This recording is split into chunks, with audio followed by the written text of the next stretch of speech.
plaisir de vous retrouver sur Sénégal 7 TV ci programme yi nga xamante dañu am mbégte di ci ànd ak yéen tout au long de la semaine mais également am mbégte di ci recevoir suñu ay gan di waxtaan ak ñoom ci li nga xamante ni moom moo di tolluwaayu réew mi tey nag ñu am mbégte di fi dalal ki nga xamante ni moom moo di Moussa Diakhaté di président Nouvel Élan libéral muy nel mais également di ancien député à l'Assemblée nationale xam ngeen ni fan yi nag actualité bi Assemblée nationale tamit fës na ca lool réforme yi tamit yi nga xamante ni ñi ngi koy dëkk ma foofee ci Assemblée nationale fàttali tamit li nga xamante ni moom la règlement bi wax ci yenn ci ay cas lu mel tamit dina bokk ci ponk yi ne waxtaane tey ci bi lépp entretien yeneen ponk également ñeel situation économique u réew mi brouille également au sommet de l'État la moo ciy jàngatu suñu ganub tey ak ay perspectives moom fi mu dëkk mal en tant que woy politique lépp tey dina bokk ci ñu nar a waxtaane ci bi lépp jotaay am naa mbégte loolu jënd ak yow honorable Moussa Diakhaté maa ngi lay nuyu di la déwénal ci at bu bees bi di la bàyyi également nga nuyoo. maa ngi lay fay Penda di la nuyu waa Sénégal 7 yëpp di am plaisir tey ñëw ci waxtaan seeg yow. muy sama première sortie ci at mu bees mi di ci jaajëfal sénégalais yi ñuy seetaan ñëpp. fu ci waay mënta féete. di beral laaj nag waa NEL Nouvel Élan libéral rawatina fa nga xam ni fa laa jógee muy Dakar Plateau. di nuyu sunu kilifa yooyu nga xam ne ni moom lay faral di tàmbalee saa su ne. muy imam ratib El Hadj Moussa Samb. di grand jaraaf de Dakar di jaraafu mbokk. El Hadj Farba Paye di sama nijaay Doudou Ndoye di grand sëriñ aussi ak képp koo xam ne aussi yaa ngi may seetaan di mu bëggee même boo àndul ak man itam maa ngi lay ñaanal jàmm di ko ñaanal mboolem jullit fas yéen waxtaan wi jur jàmm di la ñaanal jàmm itam yow diggante bi dégg naa fi sëy bi dégg naa fi yàlla barkeel ko yow itam may la ci njaboot gu barkeel yàlla def itam waxtaan wi jur jàmm amal njëriñ Sénégal allahumma amiin tey tamit ci jamono bi ñuy waxtaanee xam nga ni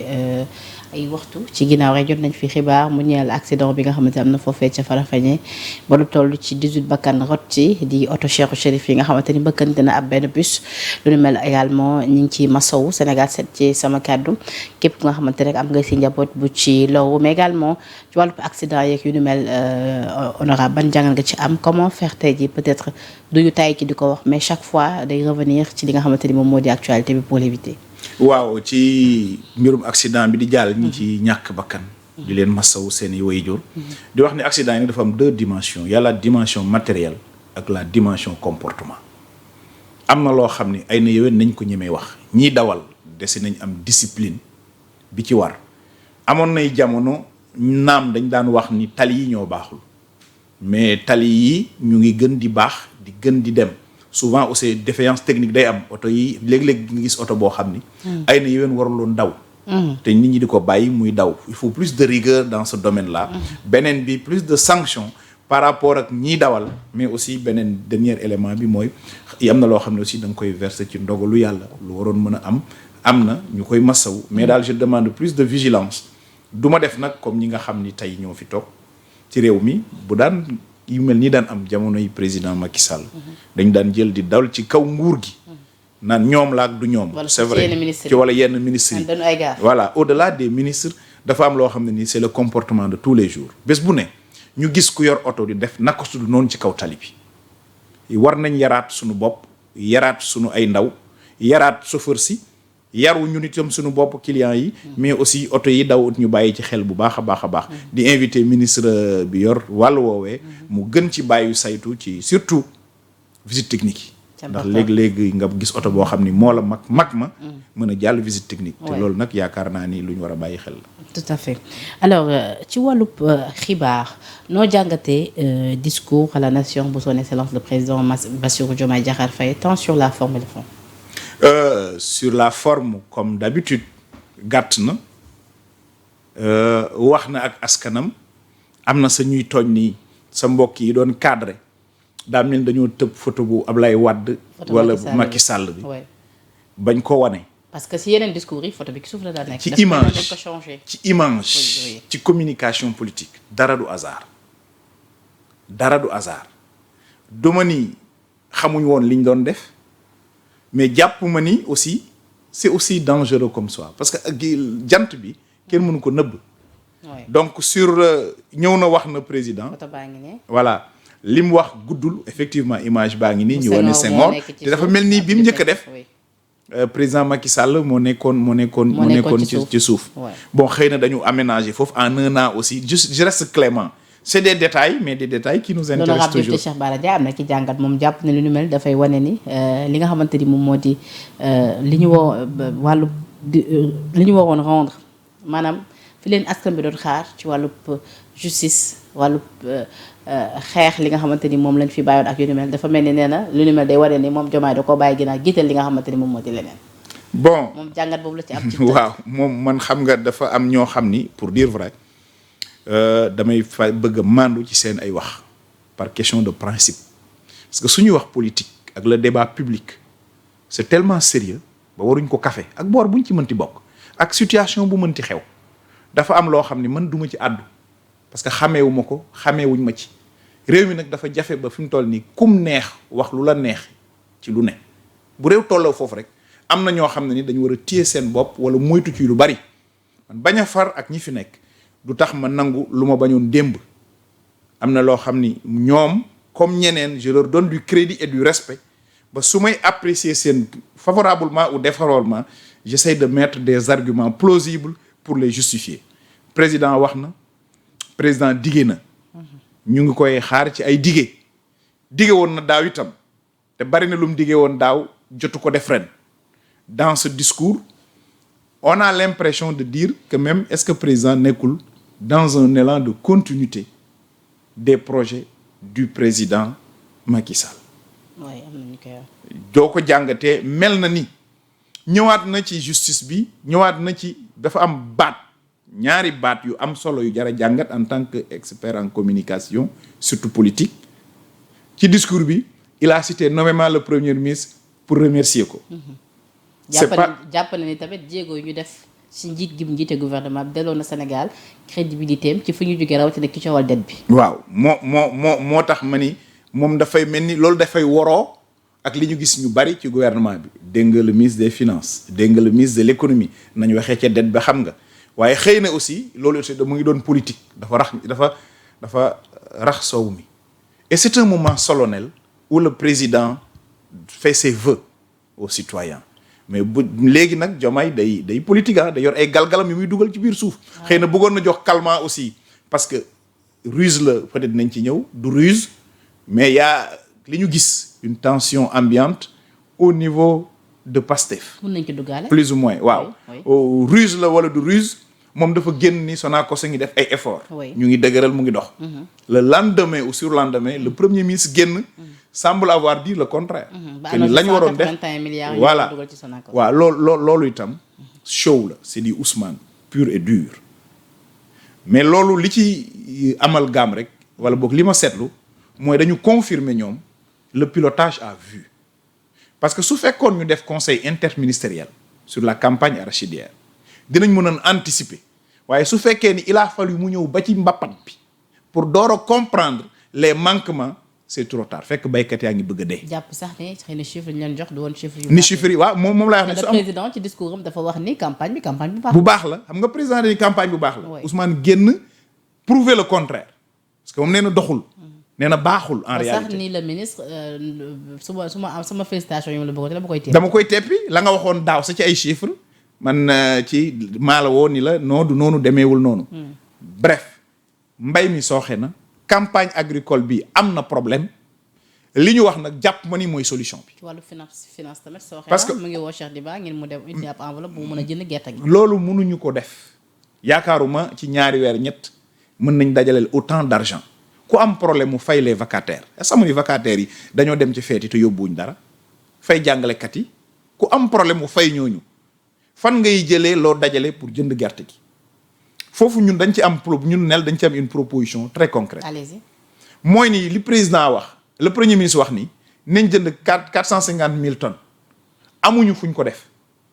techniquement réserve yi ñu mën a def 300 000 tonnes lay def tey soo bëggee jënd 450 000 foog nga ut techniquement foo ko dugal beneen élément bi mooy prix plancher bi mu wax Sonacos li mu mën a jënd li ñu ko doon proposé dañu 300 000 tonnes man dama ne c'est 250 000 tonnes. demande état mu ubbi frontières yi lever taxes yi diligenter au niveau des banques pour que baykat yi mën a jaay ci biti notamment Chine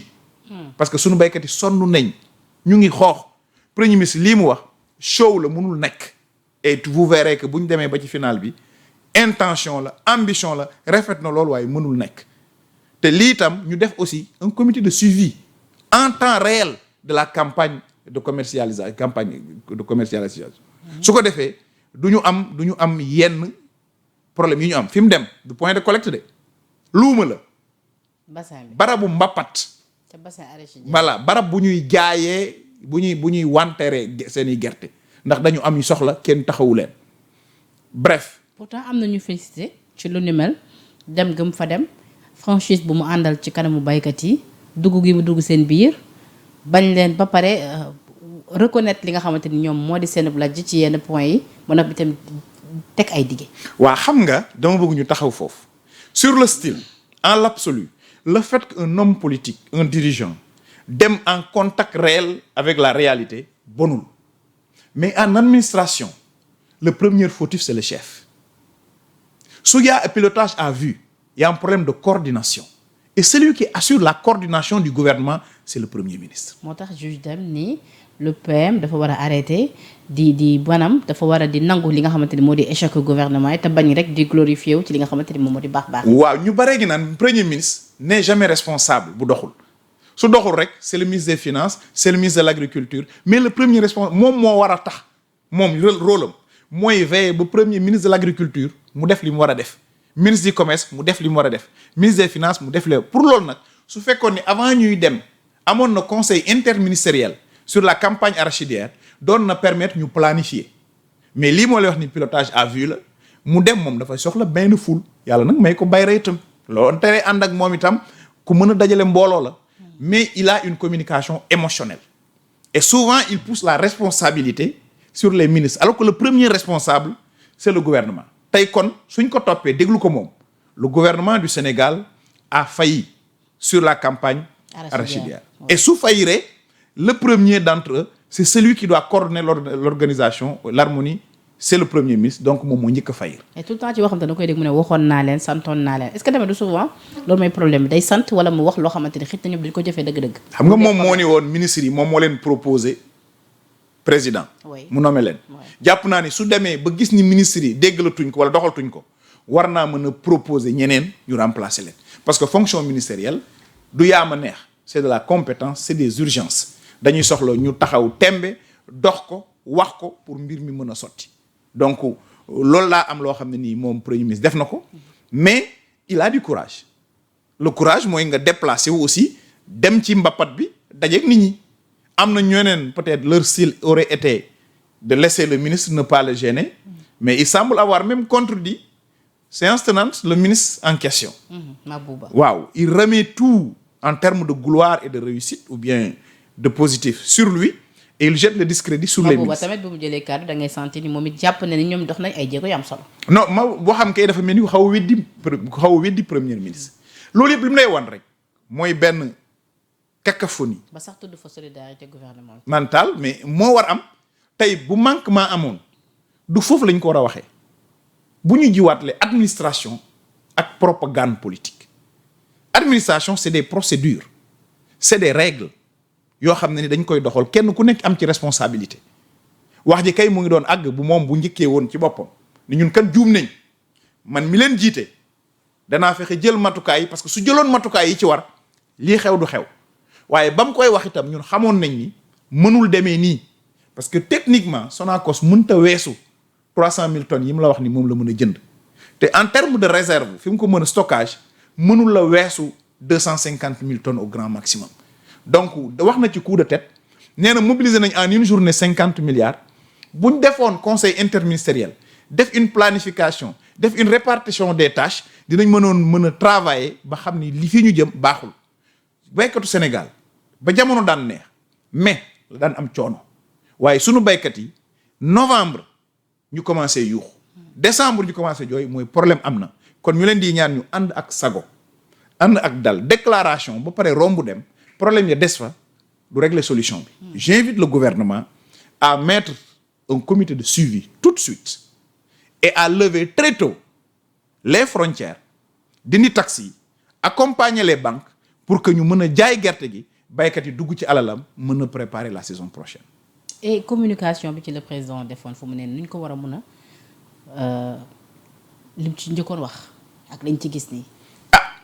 Bon président dama lay wax rek moom day def un peu de cosmétique parce que bu ne campagne arachidière bi dox na dama ni moom ñëpp war nañ ko bañ a xam ba mu des moom parce que moom nee na baykat la waaye boo duggee ci àll bi xam ni baykat yi sonn nañ ba àgg ci lool boo demee ci luuma yi gis ni ñi mbappatee gerte gi surtout nga xam ni sonn nañ kenn du ne jéego amul waaye liñ leen war a dimbali encore une fois mooy ñu jaay seen gerte gi. am na ci jéego yooyu honorable ndax dekkilaat Sonacos mun na régler jafe-jafe yi. bokk na ci mais duñ yem rek ci Sonacos comme je l'ai dit ba pare ñun fekk ñu ngi ci paysannerie maanaam di bay nawet rek dina jafe lool pour que ñu mun a régler suñu problème yooyu itam war na bokk ci combat yi nga xam ne nii le nouveau régime war nañ cee gën a bàyyi xel pour que parce que le projet PRACA du temps du président Macky Sall avait déjà commencé à travailler sur ça pour diversifier li nga xam ne nii moom la ñuy bay loolu itam war nañ ci gën a liggéey rendre plus disponible l'eau pour que nit ñi di mën a bay ba pare ñu accompagner ko ak les moyennes entreprises jarul lu rëy trop soo demee fu mel ni Italie j'ai eu la chance il y a 2 mois dem ci benn foire sur l'agriculture j'ai été émerveillé par les expériences parce que réew mu nekk dafay am ñun dañu nekk ci pays pour man d'intermédiation ou d'intermédiaire en termes de développement soxlawuñu industrialisation à outrance dina ñëw mais on a besoin des moyennes entreprises qui ne coûtent pas très cher qui sont légères et qui peuvent nous permettre non seulement ñu bay mais de faire la première transformation sur place. Tout à fait. Tant que àgguñu foofu dina jafe lool aussi pour que ñu mën a génn ci problème yi nga xam ne ñu ngi koy dund. alors beneen point peut-être boo bëggoon évoquer ba tey ci discours bi parce que point bi nga njëkkee ni moo am na solo mu ñeel li nga xamante ni moo di campagne arachidière bi compte tenu de l'actualité actuelle. oui campagne agricole non moom laa ci waxoon beneen point bi sur le discours du président wax na ay réformes. digoon nañu ko daaw ci ay réformes yoo xam ne nii laajul lu bari réformes yi muy laajul lu bari par rapport ak le tout puissant procureur yi nga xam ne nii mu ngi koy doxalee ak ministre bi bu defee ay instructions écrites pour procureur mën a agir problème juge des libertés waxoon na ko. yooyu laajuloon loolu volonté la doon laaj defu ko woon daaw nag diggewaat na ko ren waaye ci biir ren bi mooy deuxième baat bi ma lay wax ni à part premier ministre mu tudd dani réforme yi da koy étaler ci mandat bi dama yaakaaroon dañuy dajale réforme yi def ko tourner double ci liggéey bi lan la ci jublu ñu ngi koy gën a bàyyi xel parce que plus on avance plus on découvre un président Bassirou Diomaye Faye stratège politique. Il apparaissait taciturne dans son coin, mais on le voit de plus en plus poser des actes politiques qui nous laissent présager que peut-être il est dans une logique de préparation pour un second mandat. Mais justement est-ce que du second mandat boobu tey jii mooy origine dëggu bruit bu ñuy wax entre moom ak Diomaye donte ne yow sànq sa biir wax nee nga bon quelque part xaw nga ko jàppee ab jub wala yu ni mel. waaw xam nga Ousmane Sonko ak Diomaye man dama ciy demee sago ak dal ñaari paramètres moo mun a am te ñaari baaxul ci réew mi soit dañuy nax ñun ils veulent endiguer ban période la ñu wax bruit ba mu jóg ci kaw mooy période bi nga xam ne ni APR monté en puissance di monter ay cellules am yaa ngi ko doon dégg PDS ma ngay jóg à côté Thierno Alassane et autres l'opposition de manière générale commençait à prendre le devant au niveau de l'opinion est-ce que defuñu ko pour détourner l'opinion mën naa ne ci ñu tuddante woon di seeni jabar doom ak seeni yaay ak doom diggante bi ñu wax seen diggante yàggu fi. Détourner l'opinion à quelle fin peut-être pour que ñuy wax ci ñoom ñaar rek waaye si c'est neuf. mais actuellement sax loolu la ñoom ñaar kese la ñuy wax. waaw mais allah kulli haal l'opposition n'existe plus en fait. le bilan c'est le bilan du tandem Diomaye Sonko mosuma koo gëm man gëwuma loolu mais ñoom loolu la ñu gëmloo ni Diomaye mooy Sonko Sonko mooy Diomaye su fekkee ni tandem la jeu la ruse la c'est pas décent du man de mais dafa bëri xale yoo xam ni dañu sonnoon ci ñoom dox ci ñoom pour ñu régler seen problème fi réew mi toll ci jafe-jafe su ñoom bu ñu demee ba bàyyi seen i jëmm jublu ci ruse pour waajal beneen mandat bàyyi les préoccupations de notre jeunesse de notre agriculture, de notre entreprise, de notre BTP, de notre diaspora, de nos étudiants kon liñ doon wax ni ñoom don de soi wala gëm réew mi maa ngi door a gën a gëmat ni musuñ koo gëm dañ doon politique politicienne su fekkee ni itam nguur dafa dem ba moo Diomaye bokkuñu yoon ci niñ ko fësalee parce que Ousmane daf ni état parti la wax Diomaye ni ouverture su fekkee ni ñoom ñaar bokkuñu nu ñu doxee dañoo réeroo ci nguuru mooy ni encore une fois réew mi ñoru leen kenn ku nekk sa bopp la ñor ñoom ñooñu digoon dans tous les cas baaxul ci réew mi parce que au plan économique amul benn sénégalais bu lay wax ni nekkuñ ci ay difficultés. mais boo ci gën a jàpp ci ñaari hypothèse. man awma ci yéeg yàb bi xam nga man contrairement à beaucoup man mesuré wu ma sama curseur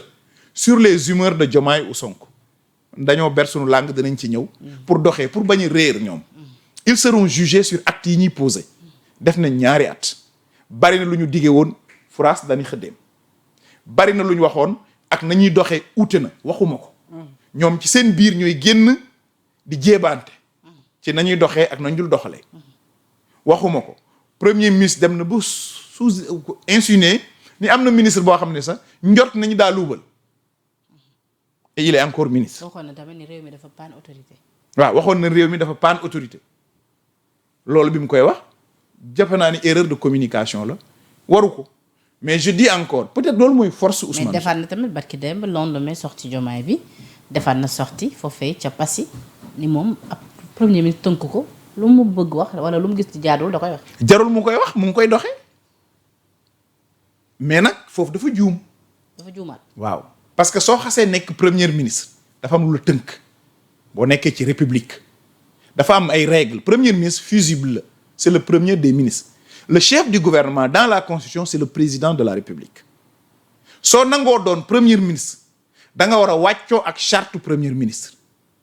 mooy ni am na domaine yoo xam ne ni comme ba mu defee erreur jàpp naa ni erreur la ba mu waxee ci diggante Sénégal ak Guinée-Bissau ba mu ñëwee assemblée nationale domaine réservé au chef de l'État la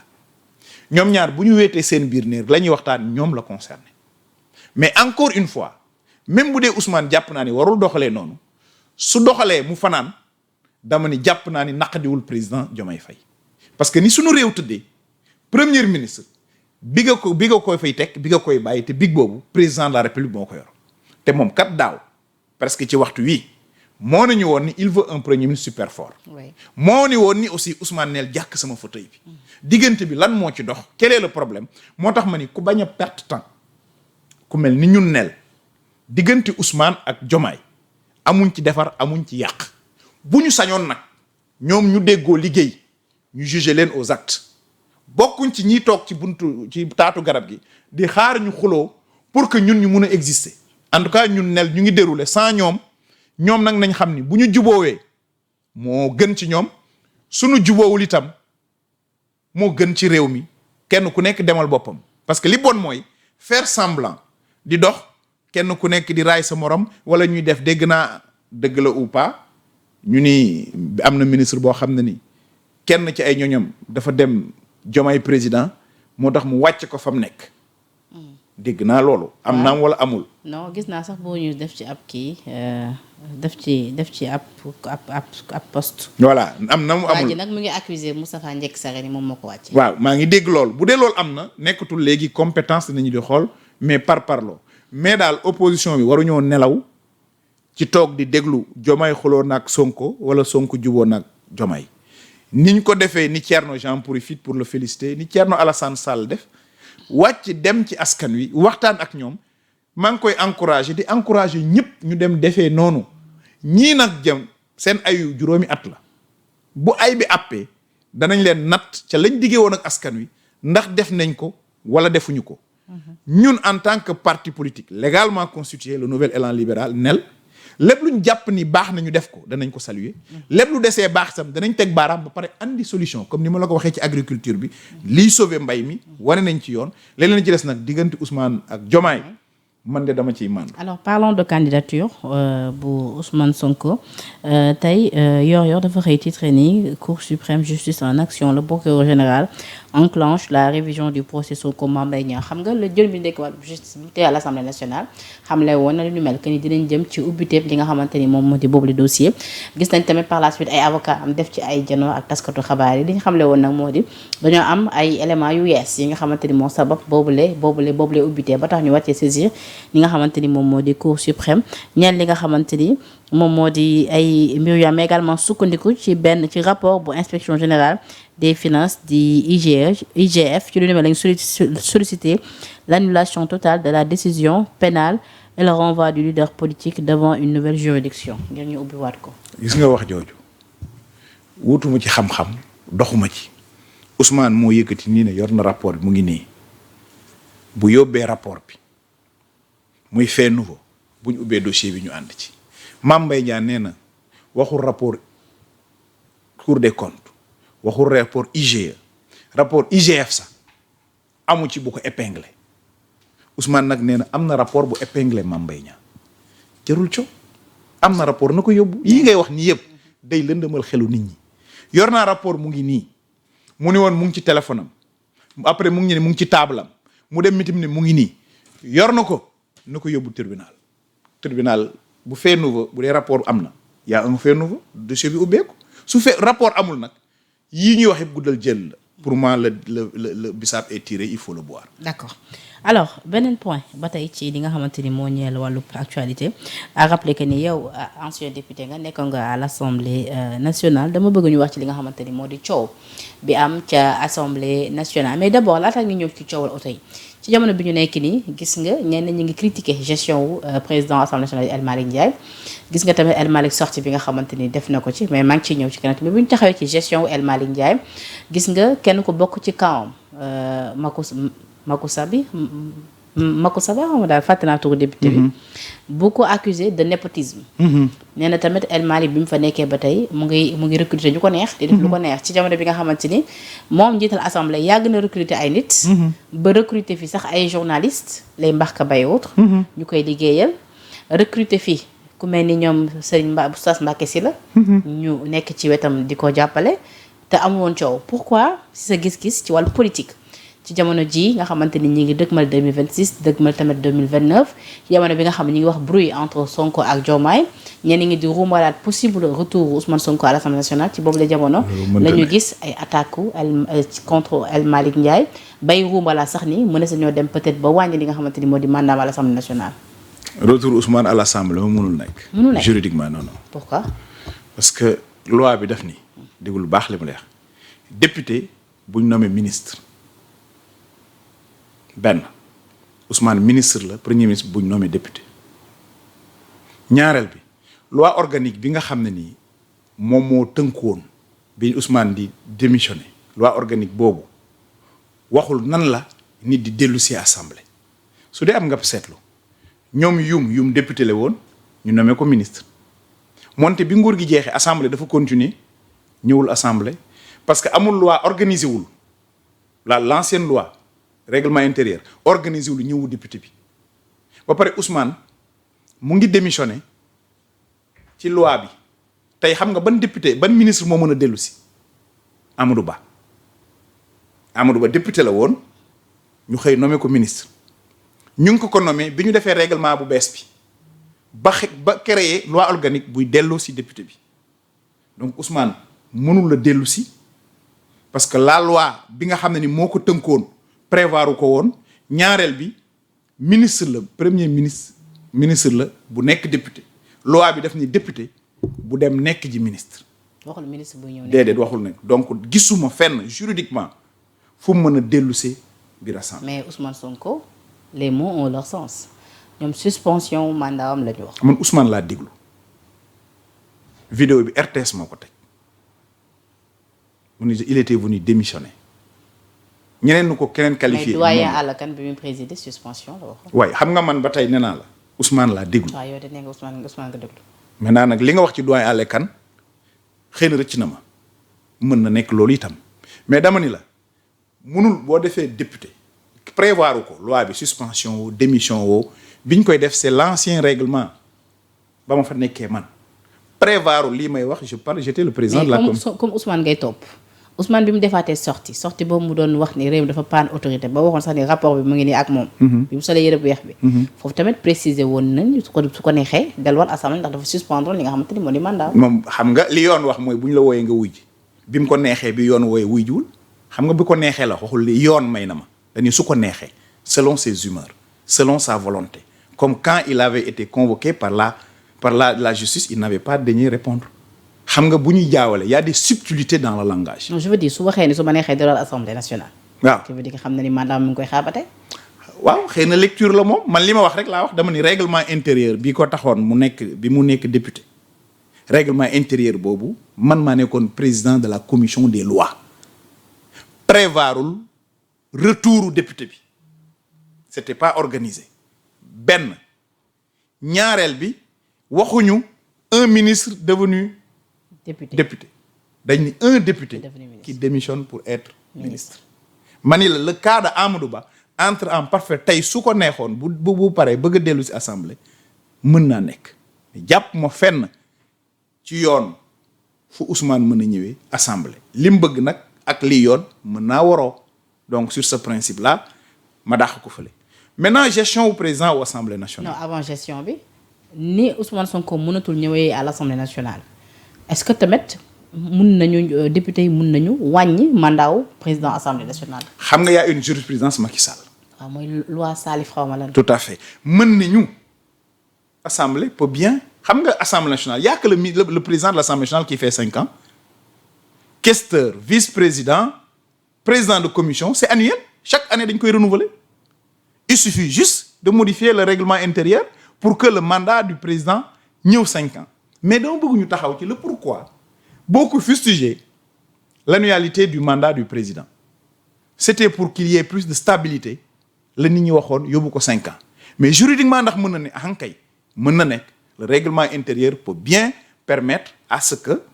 ñu changer mandat bi jëlee ko juróomi at yóbbu ko benn at suñ ko bëggee juridiquement mën na ne ndax amoon na fi c'est le règlement intérieur rek ngay modifier di rappeler ni dans le bureau il n'y a que le président de l'Assemblée nationale qui a un mandat de 5 ans tous les autres dans le bureau de l'Assemblée nationale et dans les commissions ils ont un mandat. dégg nga Aïssata Tall Sall déjà mu ngi àttu nee na ñoom lu ni mel duñ ko nangu. là aussi c'est une position d'opposant de député bu taxaw argumenté duñ ko nangu ci koy xeex ak ku la ëpp doole c'est juste un langage de politique mais si le régime en place le veut il le peut parce que il a les députés requis pour le faire et comme tu dis maintenant c'est sur quoi on doit s'interroger pourquoi maintenant. pourquoi maintenant moom laa wax sànq. voilà loolu ñi ñaa ngi ruumandaat di jox des intentions de présidence à El Malick ni daa bëgg a nekk candidat am na sañu àgg ba ci ni il est de mèche avec Diomaye contre Sonko mais toujours est-il boo seetloo les critiques acerbes restent à l'interne c'est le même bloc qui gouverne qui s'entre-déchire ni ñu ko waxee woon rek ñoom la l'un dans l'autre li am solo ba am solo mooy pour dire vrai aussi président de l'Assemblée nationale recruté tàmbalewul ci El Malick parce que yàlla dëgg yàlla moo ko moom amoon na avec Mame Diop amoon na avec Moustapha Niasse amoon na avec Mamadou Seck amoon na avec Pape Diop am na de tout le temps qu'un président de l'Assemblée nationale est venu parce que ci ay prérogatives am la. président Macky Sall nekkoon na njiital assemblée finalement mu nekk président de la République. président Macky Sall pareil kenn ku nekk rek ba nga fa ñëwee parce que nit ki looy wax rek da ngay wax ba ñi lay seetaan. il n'est pas aussi interdit qu'un président de l'Assemblée nationale ait des ambitions politiques. aucunement. Oui. Sauf que dans le PASTEF apparemment tout tourne autour du président du PASTEF bu tàngalee mu tàngal comme ni yaa baax gars yi ne yaa baax comme contre gars yi contre la dans le PASTEF mais encore une fois c'est leur cuisine interne. mais su ma comprendre bu baax li nga war def en définitive même bu ñu réduiroon tey ji mandat wu El Malick Ndiaye yóbbu ko 1 an génnee ko fa loolu mënul permettre retour Ousmane Sonko boobaa dans ce cas-là kan mooy mën a nekk président assemblée nationale. ñoom ñooy tànn ku leen neex rek mën nañ ko tànn mu nekk assemblée dañ koy voter rek comme ni ñuy voter commission yi ni ñuy voter. bu ñu tànnee Sonko. non Sonko balaa ngay nekk président da ngay nekk député. dama leen mënul jëlaat mandat wu député. ça c'est ma lecture ci li ma xam noonu laa ko xamee les spécialistes certainement bu leen laajee nañ la wax mais li ma wax règlement intérieur la andi pour tegal la ak la temporalité ni la moom bi muy démissionné yow ne nga suspension la mais Sonko démission la wax mais l'un dans l'autre bi muy quitté nekk député règlement intérieur ba fa nekkoon doon dox bindul waajalul pexe yi nu ñuy dellusee bul fàtte ni bari nañu nekkoon député dem nekk ji ministre comme Youm comme je te l'ai dit mënul nekk te loi du légiférer pour li féete ginnaaw il day légiférer pour avenir très souvent bu dul loi bu plus douce. donc li sax moo jiite woon liste bi tout lu ñu may yëpp du ci am benn impact. waaw non xam nga ba mu jiitee liste bi après dafa démissionné. waaw bu démissionné wuloon il reste député. te dafa am incompatibilité entre nekk premier ministre ak nekk député daam boo ciy tànn moom mu tànn dem ma ni moom bi muy wax ci ay baat yi mu utiliser waxul suspension daf ni démission. je crois que ñi ñuy seetaan mën nañ dem vérifier je crois que la vidéo est disponible sur la ci télévision nationale RTS. d'accord alors ñu ñëw ci li nga xamante ni moom moo di gestion wu El Malick Ndiaye critiqué par certains El Malick def di sorti il na ci ay leeral ci coowal oto yi tamit nee na lépp lu nga xamante ni war nañ ko ci def nañ ko ci mu dëppoo ak yoon ñu bëri nag ñu ngi ruumalaat di ñaawlu li nga xamante ni moo di li ñu tuddee absence de transparence ndax jàpp nañ ni ki ñu attribué marché yi xamuñu ko oto yi ci ban taux d'intérêt lañ ci teg xamuñu ko ban marque la xamuñu ko lu muy jar xamuñu ko yëpp détails yi xamuñu ko donc mën nañu ko tuddee absence de transparence ba sax am ñu bokk si ñoom ñi nga xam ne ñu ngi critiquer lu ñu mel parce que jàpp lu ñu mel dëppoowul ak ñoom lañu doon xeex si jamono tam bi nga xamante ni réew mi ci wàllu économique sur le plan économique ñi ngi nekk ci ay jafe-jafe ñi ngi nekk ci ay gudd yu bët setegul ba moom El Malick sax mu waxoon ni yëf yi moom fu mu ne dafa mel ni ngay togg rek am li nga xamante ni moo di matt mu tooy lu ñu mel la waxoon est-ce que kon dans ce cas là le contexte s'y prête pour oto yi benn ñaareel bi anam bi nga xamante ni ci la oto yi ñëwee ak niñ ko séddalee yow ban jàngat nga ci am jàngat bu njëkk bi avant ñuy ñëw sur la légalité dañuy ñëw ci légitimité le président El Malick ak le premier ministre Ousmane Sonko ci jamono dañ doon ŋàññi ni du dëgg du yoon ñu jël ay 50 millions di ko jënd oto di ko jox député loolu lañ njëkkoon wax kon ñoom bu ñu ñëwee jënd oto di ko jox député mel na ni seen waxi tey waroon ak seen waxi démb muy benn bi ñoom ñoo ni réew mi daa nekk 4e sous-sol maanaam dafa ndóol goo xam ni kenn ku nekk war ngaa xiifal sa bopp xañ sa bopp lu bari pour ñun ñëpp ñu def effort pour génne ko ci ba dem di uuti ay diaspora bon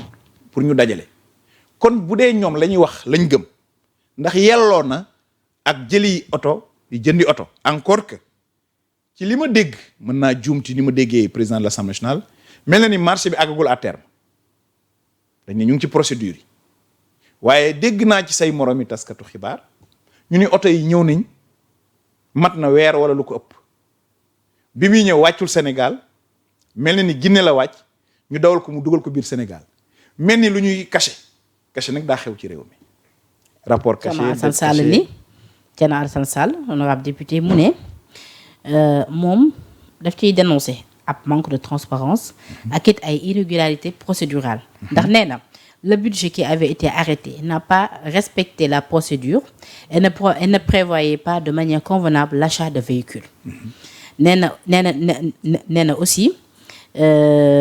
lu ni mel nag moo tax muy accuser plutôt le président de l'Assemblée nationale d'avoir pris cette décision de manière unilatérale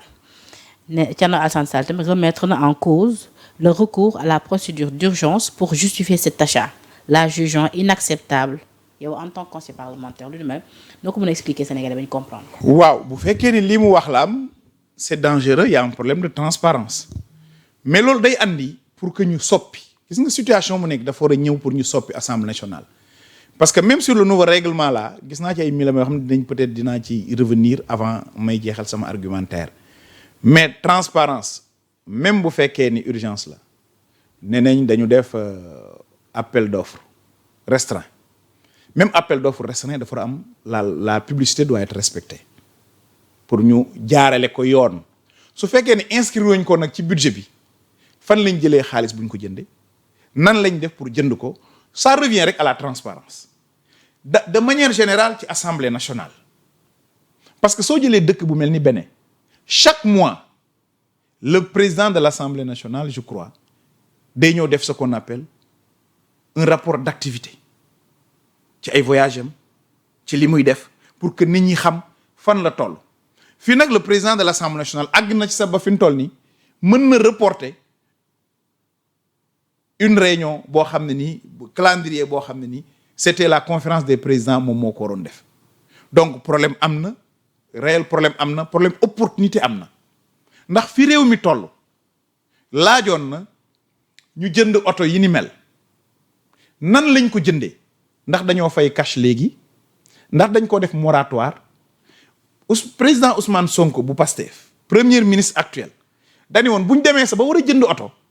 nañ ko supporteloo genn wàll gi le député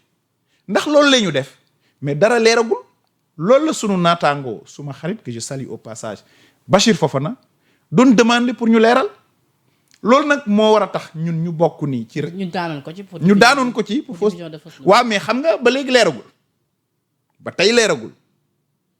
fekk àgguñu ba mu wane le contraire de la mu waxoon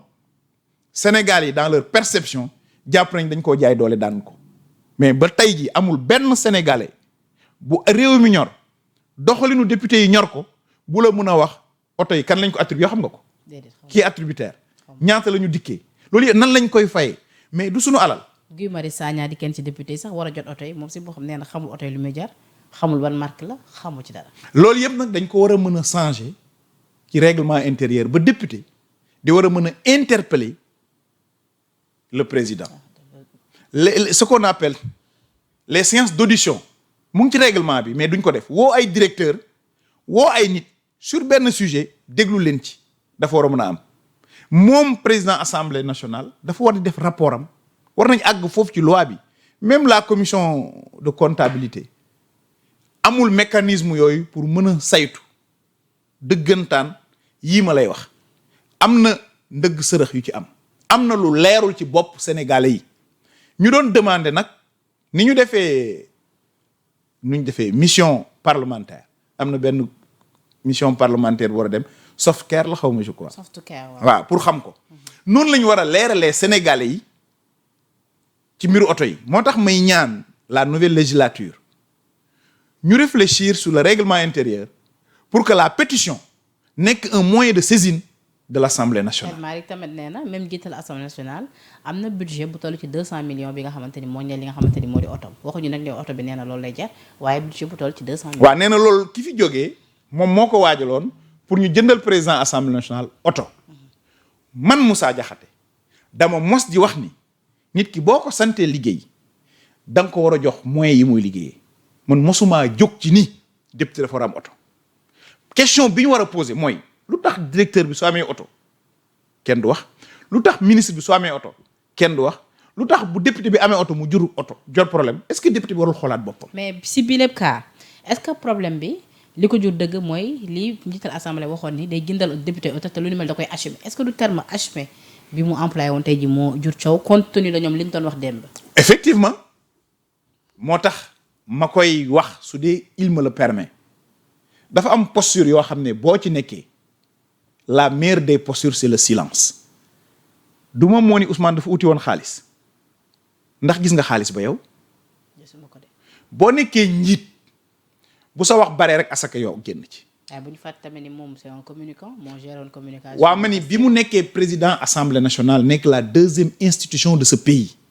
yooyu gën a féetoo kaw yépp. mais au sein de Pastef il reste toujours un communicant. loolu ci biir Pastef la xam nga ba tey waxuma bu dee en interne la c'est leur parti li mu wax waxu askan wi la je l'assume même si les présidents de l'assemblée nationale du cëram parce que c'est le bureau qui décide na dox cër ñi mbokkal bureau bi. beneen bi du lu ne mu génn wax ci moom dab wax moo ko dab tey mais nañ tombe d'accord ni ñoom wax nañ waxeet nañ tombe d'accord ni mbiru assemblée nationale leeragul ci bopp nit ñi mbiru oto yi leeragul ci bopp nit ñi waaye dégg gum itam député bu gedd oto ñooñu mel ne ñëpp jël nañ seeni oto ci li ma dégg gum première lot bi ñu jox daa mel ni am liste bu génn ñëpp jël nañ ndax jàppoo ni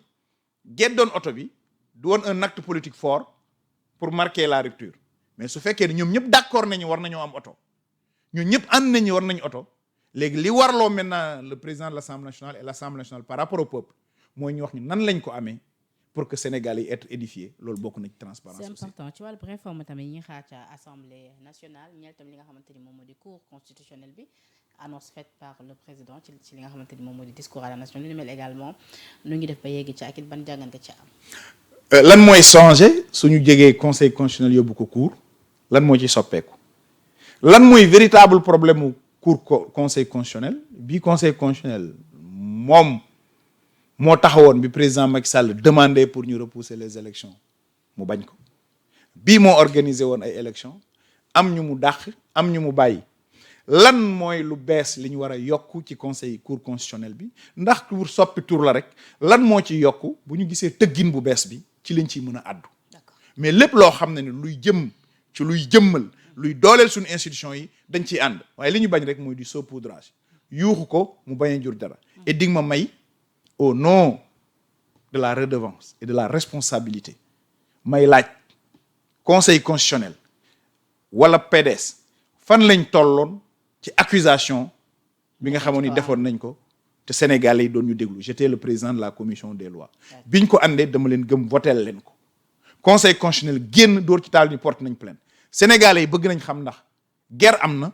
su dee guerre am na lan mooy lañ suñu layoo ak conseil constitutionnel bi su dee guerre amul ñi ko wax te teguñ ko fenn lan la yoon di wax ak ñoom parce que il faudrait quand on est leader qu'on assume ces trois choses la responsabilité l'exemplarité et l'autorité. dellu sub seni ci li nga xamante ni ñeel na organisation élection yi bi ma ci laajee l'ancien ministre Yoro Dia dafa jàpp lu ne mel du lu gën ndax suñu réew amu fi jugewul ci guerre jugewul ci combat jugewul ci yenn yuy tax tey jii ñu war a mun a soxlawaat li nga xamante ni moo di présence su seni jàpp na ni lu nu mel intérieur képp doy na ci. bonul su fekkee ni organe la bu autonome ndax kat yow fii la fekk bi ñu jàppee datu législative yi passé président dañu ko nëbb dem wax ko waa Pastef ba dernière minute lañ ciy door a jot suñu amee nag kuréel gu ñu jët gu ñu dafa jàmbure mooy organiser élection yi nous sommes preneurs c'est l'occasion d'ailleurs de féliciter la direction des élections du ministère de l'Intérieur buy def liggéey bu mucc ayib sur des élections. kon ànd nga ci annonce boobu nga xamante ni dégg nañ ko ci discours bi. waaye non c'est une très bonne chose. D'accord. C'est une très bonne chose c'est à encourager lépp loo xam ne nii. day permettre démocratie gën a dund. nit ñi gën a mën a exprimer seeni liberté. man je suis preneur en tant que droit de l'hommiste. d'accord ci wàllu justice ñu laal ci tuuti wax ci li nga xamante ni moo di dossier bi nga xam ñu bëri jàppoon nañu ni c'était classé ginnaaw ba ñu installé Abass Fall foofu ca mairie bu Dakar nee na ngi fii jeexagul ndax ñi ngi jëm ci beneen front judiciaire bi nga xamante ni ubbeeku ni kii le 8 janvier chambre administrative bu cour suprême war a examiner li nga xam moo di recours bi nga xamante ni Barthélémy Diaz moom moo ko dugal bu ñu sukkandikoo ci les échos bi fësal bi lépp xibaar nee nañ nag bu ca ndogal tukkee Abass Fall li nga xamante ni moom moo di chaise bu mu toog moom jàpp mën nañ jàpp ni menace gi ci. c'est son droit le plus absolu dégg li mu la wax lépp luy sañ-sañu nit Barthélémy Diaz est un citoyen sénégalais et pas des moindres pour Dakar il fut l'édile de la mairie de Dakar où je suis conseiller municipal su jàppee ni dafa war a dem ci yoon pour ñu delloo ko ci bu dee dañ koo tooñ am na ci droit ni ma d'accord aussi ki ni Ousmane Sonko aussi demandé ku ne am sa bëgg-bëgg def ko loolu mooy ak yelleefu nit ki daf ko warloo ndax yoon dana ko topp am na assez élément pour que la décision de la justice mu soppeeku loolu nañ yónni wanent ak gëtëm fii ak ay fan di dañ ci am lu ñu gën a leer ci wàllub yoon toujours noo jàngatee li nga xamante ni moom moo di le cas Farba mu war a taxaw ni ki lundi bi di ñëw également ñu war a saytuwaat li nga xamante ni moom moo di ay mbiram Soya Diagne également son cas Mabintou Diaby ci soxna yi ki nga xamante ni moom moo di Madiambal Diagne bi nga xamante ni fu mu ne nii am na liberté provisoire ñu wax ko takkal li nga xamante ni moo di bracelet électronique moom ak doomam waaye ñi ngi xaar ndogal bi ci parquet war a jël. jàpp naa ni parquet du ci opposé wu bu ci opposé wu rek li nit ñi di wax ni singili la da koy gën a dëggal soxna si dafa feebar soxna si jiite ministre de la femme jamono bi nekkee dans les liens de la détention bi ñu yégee ni dafa feebar yoon da koo bàyyi mu dem faju ci soxnay Madiambal dafa feebar dañ ko war a bàyyi mu dem faju ci keneen ku wax lii waxoo li dul yoon ñoom ku ñu amal problème du Madiambal def na war a deful du yoon ñu jàpp jabaram wala ñu jàpp doomam su fekkee ni ca la ñuy jiiñ Madiambal ñoom bokkuñ ca bu Farba Ngom nag ñoom ñoo ne dañuy wax reddition des comptes mooy wax Sénégal yi reddition des comptes ci wolof mooy càmbar nañu yoree woon alal nu réew mi ñañ ko dénkoon yëgaguma fenn fu ñu dénkoon Farba Ngom ni war naa yor alalu réew mi muy benn ñaareel bi mu feebar wax ni dafa feebar doylu wuñ ko ordre des médecins ñëw def expertise firndeel ni dafa feebar bàyyiwuñu ko ñu def contre expertise buy firndeel ni dafa feebar su yàggee dee niiru singili dama ni waxuma la ki ñu jiiñ de parce que ba léegi il est présumé innocent ki ñu jiiñ ba xam ni moo def da am ay ak yelleef su feebaree dafa war a am droit wu war a mën a dem faju ci c'est le même cas sur Tahirou Sarr ñu ni trésor moo ko fay trésor inquiété wuñ fa kenn jël moom teg ko loxo te yëg naa dégg naa ni 10 jours avant muy dugg ci kaso bi moom Tahirou Sarr dimbale ne état bu Sénégal mu lever 200 millions dégg naa for naa ci wewu béy ni mii càdd bi bu ñu amaan problème pour seen bon yi ñuy état yi di émettre moom Tahirou Sarr bokk na ci ñi leen di accompagner ñu jënd ko for naa ci wewu béy ni li mu yor di ko employé ci Sénégal ëpp na junni ay nit nee nañ ma it chaque mois mu injecté 2 à 4 milliards sur l'économie informelle pour maintenir le commerce kuy def loolu ci réew amoo lu la wóor da ngaa njort wala nga foog rek mu andi caution nga ni duñ ko cautionné tëj ko boo ni da ngay dimbale suñuy champion duma ko gëm donc suñu justice bi dama bokk ci ñi gëm ni nous avons l'une des meilleures justices au Sénégal mais qu'il faut améliorer il nous faut un juge des libertés foog ñu repenser aussi le rapport entre le parquet ak le ministère de la justice yooyu c'est des éléments sur lesquels nous devons réfléchir mais lii ma gis nii singli lay gën a niru parce que bu ñu toppee waxi le premier ministre ci Farba Senghor Farba Ngom qu'il m'excuse mon grand frère Farba Senghor waxoon na ni ba mu demee Agnam ne bii mooy dernière campagne am ba mu demee Géejawaay waxoon na li ni mel ci Lat waxoon na li ni mel itam ci Mansour Faye bu ñu dajaleel ñoo ñëpp nag ñu am njortu téye leen ci loo xam ne gis nga Mansour il a fait une contestation sérieuse ñu bàyyi ko mu ñibbi këram gis nga Lat Diop ñaata lañ doon wax ci milliards gis nga Alioune Sall bari na lu nit ñi formaté woon te ba tey ji amuñu preuve waaye nag li tax xaw a sa dalal sama xel dernière sortie premier ministre ba muy wax ni nit waruñu koo jàpp daw wuti ji preuve ku amul preuve waroo jàppe ute na ak lam njëkkoon a wax ba mu demee assemblée nationale ba mu ni mbir mi daa yéex soo moytul dina ko jël en charge kon su dellusee adopter une posture très responsable boo xam ne ni tous les droits de l'homme loolu la ñu wax ni nit ki waroo koo jàpp te amuloo preuve kon ñii ñu jàpp te amuñu benn preuve la ñu war a bàyyi ñu dellu ci seen i njaboot ku mel ni j'ai fait une mention spéciale ci Soya Diagne. jël bi nekk wàll bu intérieur jël na ndogal yu am solo tamit ñeel li nga xamante ni moom moo di kaaraange bi ak agression yi ñuy faral di gis rawatina bu làmba mais nee na nag lu ni mel su amatee ki nga xamante ni moom moo di mbër bi direct moom la ñuy sanctionné. gëwuma ni kii simol xam na mbër mi sax. parce que nee lu ci bëri ci c'est le juste le prétexte ma ni concert bu amee concert musique à côté su ngeen bàyyiwul mu am sécurité de dissuasion nit ñi danañ agressé sanctionner mbër mi c'est pas la solution parce que ñii simol ñëwuñ ci làmb ji c'est des groupes organisés yuy nekk ci koñ yi xaar làmb ji tas ñu profitoog mbooloo mi pour agresser c'est une question de sécurité publique bu ñu singili sunu mbër yi même si ñoom itam du ñu neex a défendre léeg-léeg ndax yenn gestes yi ñuy gis ñoom ñuy def au niveau du stade bu yàggul rek gis nga sunu arène bi na mu fa demee woon daaw la xaw ma daaw jéeg acte de violence yooyu daf cee baaxul mais c'est pas une solution ça c'est déplacer le problème c'est une question de sécurité publique qui se pose et là le ministre doit réfléchir plus sur la sécurité de proximité gën a impliquer les collectivités territoriales gën a impliquer même les ASC et même les sécurités dans la dissuasion et dans l'organisation pour que bu làmb yi jeexee ñu mën a encadrer les populations en toute sécurité ñu mën a dellu seen kër. alors fi ñu daanele nag moo di perspective nel fu ñu la mën a xaar arable que ni nag yaa ngi Dakar Plateau ndax da ngay fas yéene samp ci 2026 yi wala da ngay waajal sa bopp pour 2029 wala da ngay waajal alliance. xam nga nel moom am na juróom-ñeenti weer yàlla mi dara tëwul ci mbaaxam fexe na bañ am suñ récépissé tey jii may wax ak yow ñu ngi ci diaspora Europe ma ciy nuyu Souleymane Keita mi ko jiite ñu ngi ci diaspora Asie ñu ngi ci diaspora Afrique ñu ngi ci diaspora Amérique ñu ngi ci 25 départements parce que sunu phase mooy ñetti mbir bañ créé ba léegi faire connaître ensuite porter un discours pour faire aimer une vision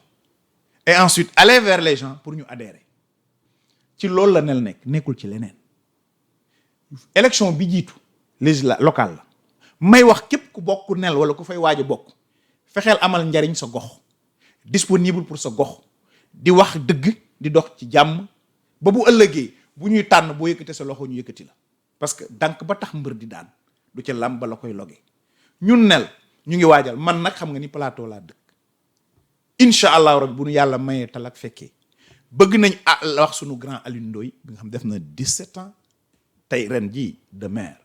bokk ko kenn mu aal ñu wane beneen vision avec une autre équipe pour dem xëy na sax moom ñu ñaanal ko mu laali mairie wala mu naali leneen parce que àddina tam moo toll noonu fépp démocratie am rek boo fa yàggee day dem ba mel ni moomeel danañ du yomb on le sait mais loolu mooy suma objectif bokkuñ ci ñi nekk ci rajo yeeg télé yi yow boo ma woowuloon ñaata weer yaa ngi ma koy topp dëgg la parce que lii dëgg mooy boo créer parti da ngay fexe mu exister du yomb du gaaw parce que bees lañ ñëw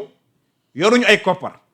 mais ñu ngi wax ak nit ñi autour d'un discours axé sur sunu style xam nga c'est quoi sunu doctrine c'est le talibéship lépp lu ñuy def nañ ko def ci yar nañ ko def ci yiw nañ ko def ci xam-xam fexe jël ndonn waxu mag ñi ñu fi bàyyi ñu fexe ko théoriser toxal ko ci réew mi est-ce que xam nga ni ci réew mi doon fi taalibe moo ëpp dégg-dégg doon fi citoyen maa la wax li ku yeewoon ci yow sax taalibe da nga def sa cëru citoyen ba def lu ko ëpp le rythme universel mooy la solution pour le Sénégal de demain seetloo ni politique yi heure bu ñu jaaxlee wala bu ñu soxlaa fu ñu jëm du ci suñu sëriñ si du ci làbbe bi waaye ñooñu nag doo xaar ba jaaxle door leen a jël ñun dañ jàpp ni c'est des éléments qu'il faut intégrer pour réfléchir sur un plan de développement viable et réaliste du Sénégal loolu la nel jëm loolu mooy les objectifs fexe exister fexe dem ci askan wi fexe wax ak ñoom duñ ne nii lañ toll naa lañ toll buñ ca àggee danañ xam ndax dañuy def alliance ou pas ay nit proposé nañu ko waaye dañu leen fii ñu toll ñun bébé de 9 mois lañ mënuñoo ànd ak waxambaane fukki at ak juróom parce que balaa nga naan naam ne fa on est en train d'implanter le NEL d'installer le NEL pour essayer maintenant de proposer une nouvelle vision axée sur le talibéship di tàllal loxo ñëpp ñu ngi ci opposition bi mais bokkuñ ci benn kuréel dans l'opposition parce que li ma la wax la rek balaa nga naan naam ne fa ñëw pour mottali ñëw pour faire semblant bëgguñ ko def bëgg nañ dem ba xam nu ñu toll ba bu ëllëgee ku ñuy àndal da nga xam sunu dayo xam sunu daraja xam sunu ngëm-ngëm sinon li ngay gis souvent ci coalition yi après day am réero day am ñoo xam ne il crée un parti pour aller monnayer ko wala créer un parti pour turu parti taxunoo jóg on veut venir proposer une nouvelle voie autrement jéem comme kii fal yàlla la président Diomaye mii il y a 2 ans ku ko waxoon yaay nekk président Sénégal boo moytul mu woo say mbokk ni wéroo yàlla moomu nag jógu fi moo tax ñun ñu créer nel dem ci dëkk yi waxtaan ak nit ñi tàllal leen suñu loxo ñu ànd ci dëgg ànd ci yar ànd ci njub wuuti bàyyi doom topp bàyyi mag yërëm rakk Sénégal jëm ca kanam amul boddante xeet comme niñ ko commencé gis ci réew mi léegi amuñu aussi stigmatiser ñi fi dëkkul donte il faut une sécurité pour le Sénégal mais daal ñun lii mooy li nel bëgg taxaw ci di ci tàllal loxo ñépp fii laa koy tàmbalee nag ñu ngi jaay sunu ay carte maa ngi wër Sénégal dama naan def fu ma dem wane ko ci télé bi bu ma xëyee ay nit ñëw fa léegi nag ci suuf lay dox bëgg Diomaye bu 2029 mu aal ñu réew mi waaye fii ak boobu sama grand Alioune Ndoye lay bëgg na la aal mairie bi mu aal ma mairie plateau ma koy ñaanal mu uti leneen lu gën a kawe peut-être pourquoi même le parti socialiste parce que aussi li may wax yow koy jëlal rek tamit ko jox wuute gis-gis non foog grand bi pousse nag 17 ans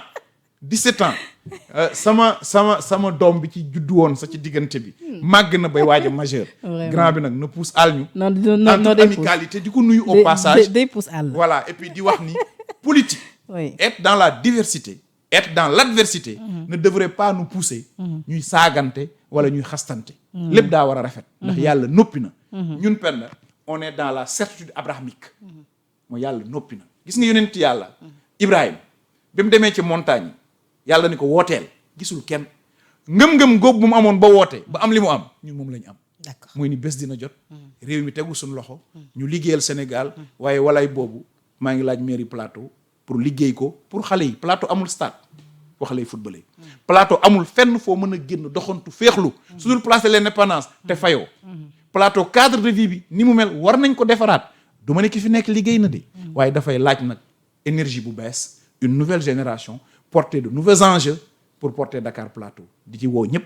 di la ci woo yow sax donte faroo fenn nga ñaanal ma di wax non maa ngi lay ñaanal grand bi dalay abal parce que su boobaa ñu ànd ak ñëpp nag te buñ ciy demit ma koy wax ñii